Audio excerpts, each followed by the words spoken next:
Hi friend, welcome back to my channel. সবাই কেমন আছো? আশা করি সবাই ভালো আছো আর সুস্থ আছো। তো এখন বাজে ঘড়িতে প্রায় ওই সকাল 5টা। তো এখন রেডি হয়ে গেছি, কারণ হঠাৎ করেই ঠিক হয়েছে যে বাড়িতে যাব। কারণ তোমরা তো জানো যে মা আমার কাছে এসেছিলো, তো তার জন্য মাকে আবার বাড়িতে এগিয়ে দিতে হবে। মা তো আর চেনে না রাস্তাঘাট, তার জন্য বেরিয়ে পড়লাম। কোয়ার্টারের সামনে থেকে নিয়ে নিয়েছি একটা টোটো। আর এত সকালে তো টোটো পাওয়া যায় না, অমিত আগে থেকে টোটো ঠিক করে রেখেছিল, তো সেই মতো আমরা যাচ্ছি এখন আসানসোল স্টেশন।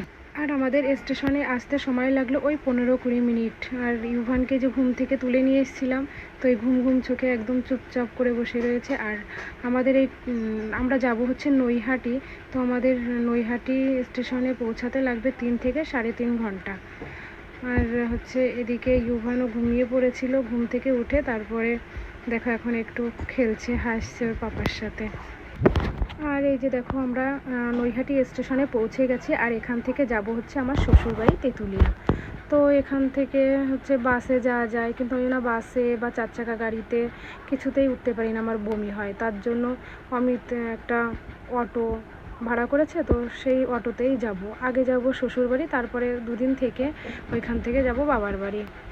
আর এদিকে ইউভানের ভীষণ খিদে পেয়েছে। সকালে ও একটু খেয়েছিল স্যারেলাক্স, তেমন কিছুই খাচ্ছে না, ঘুম হয়নি তো ভালো, তার জন্য। আর তোমাদের সাথে বাড়ি গিয়ে দেখা হচ্ছে। আমরা বাড়িতে চলে এসেছি। আর এই যে হচ্ছে ইনি হচ্ছে আমার দিদির শাশুড়ি। আমার দিদির শাশুড়ির বয়স হচ্ছে 115 বছর। তো ফ্রেশ হয়ে খেয়ে দিয়েও নিয়ে। আর আমার শ্বশুরবাড়িতে হচ্ছে জয়েন্ট ফ্যামিলি, অমিতরা 4 ভাই হচ্ছে সবাই একসাথে, মানে এখন ওই এক হাঁড়িতেই রান্না হয়।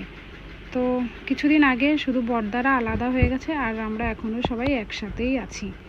আর আমরা তো যে বাড়িতে থাকি না, সেই আলাদাভাবেই থাকা বলা চলে। তো এদিকে ঠাকুমার সাথে অনেক গল্প করছি। আর এদিকে ইউভান আর ইউভানের দাদা, মানে এটা হচ্ছে আমার শেষদার ছেলে, তো ওরা দুজনেই যে খেলা করছে। তো ইউভান তো তেমন কাউকেই চেনে না, যেই কোলে নিচ্ছে তার কোলে উঠেই কান্না করে দিচ্ছে। তো বাচ্চাদেরই পছন্দ, তো ওকেই একটু পছন্দ হচ্ছে, ওর সাথে একটু এই যে খেলাধুলা করছে। আর এদিকে আমার ঘরটাও ভীষণ এলোমেলো হয়ে গেছে, তো ভাবলাম ঘরটাকে একটু ভালো করে গুছিয়ে নিই। আর এটা হচ্ছে আমাদের রুম। তো দেখো আমাদের রুমে সব কিছু আছে, খাট আছে, আলমারি আছে, সব কিছুই আছে। তা সত্ত্বেও আমাদের ওই কাজের সূত্রে থাকতে হয় ছোট্ট কোয়ার্টারে, যেখানে আমাদের তেমন কিছুই নেই। তো কী আর করা যাবে।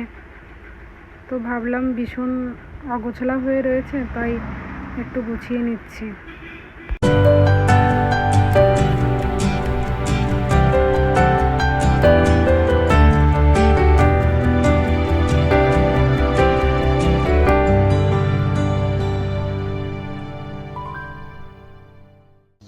তো আমি ঘরটা ভালো করে গুছিয়ে নিয়েছি। আর ভীষণ নোংরা হয়েছিল, সেগুলো একটু পরিষ্কার করে নিয়েছি। আর এতটা